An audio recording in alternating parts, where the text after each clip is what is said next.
Bonjour, moi c'est Sid et aujourd'hui nous allons parler de Hachette Collection pour la collection Combat Patrol dans l'univers Warhammer 40 000. C'est parti. Avant de commencer cette vidéo, comme d'habitude, un petit pouce bleu et un petit commentaire, ça m'aide en référencement YouTube. Je te remercie si tu le fais.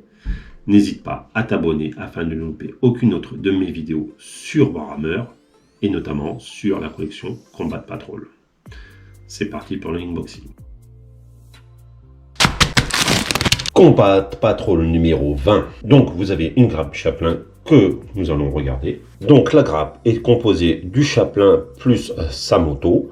Ce n'est pas une grappe easy to build comme vous pouvez le constater et vous n'avez pas d'option.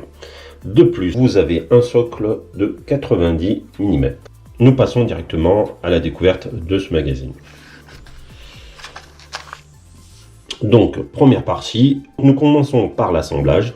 Cela ne sera pas du easy to build, donc un peu plus compliqué que d'habitude, mais pas non plus super compliqué. Voilà, il n'y a rien de bien compliqué. Donc vous avez toutes ces pages pour monter votre Chaplain. Voilà. Et on termine sur cette page-là. Vous pouvez le constater, il n'y a pas d'option de montage lors du visionnage de la grappe. Derrière, ils vous font appliquer les primaires pour la moto et appliquer directement la peinture. Voilà, afin forcément que vous avancez dans votre collection, ce qui est plutôt bien. Voilà, donc il y a une grosse partie peinture pour que vous puissiez mettre toutes les peintures nécessaires à l'avancement du Chaplain à moto.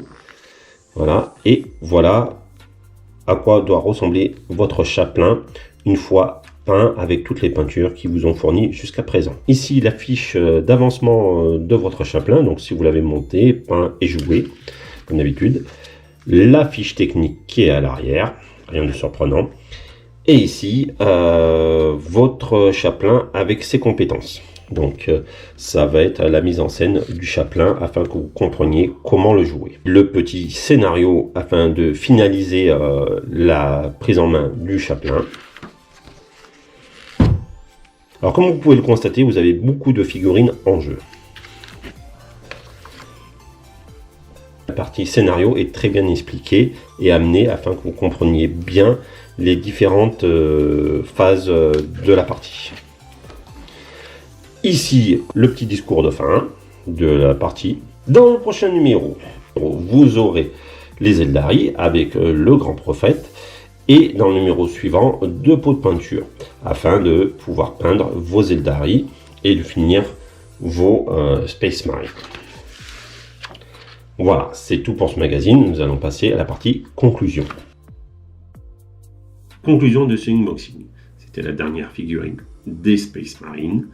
Donc, si tu l'as collectionné que pour les Space Marine, tu peux d'ores à présent arrêter d'acheter la collection, car il n'y aura plus de Space Marine loyaliste. Le magazine vaut le coup, car au niveau pécunier, tu es gagnant de 34 € par rapport au site de Games et 25 € par rapport à My Hobby Place. Donc, financièrement, tu t'y retrouves. Après, personnellement, j'aurais préféré le Chaplain à pied, car ça aurait été plus cohérent avec le reste de l'armée, mais on va pas cracher sur une figurine avec une bonne remise. Pour ce qui concerne le magazine, il n'y a pas de lore pour une fois, mais ça s'explique car il y a beaucoup de phases de montage et de peinture. Comme je te l'ai dit à la fin du unboxing, nous allons attaquer les Eldari puis les Space Marine du chaos. Cette vidéo est à présent terminée, je te dis à bientôt.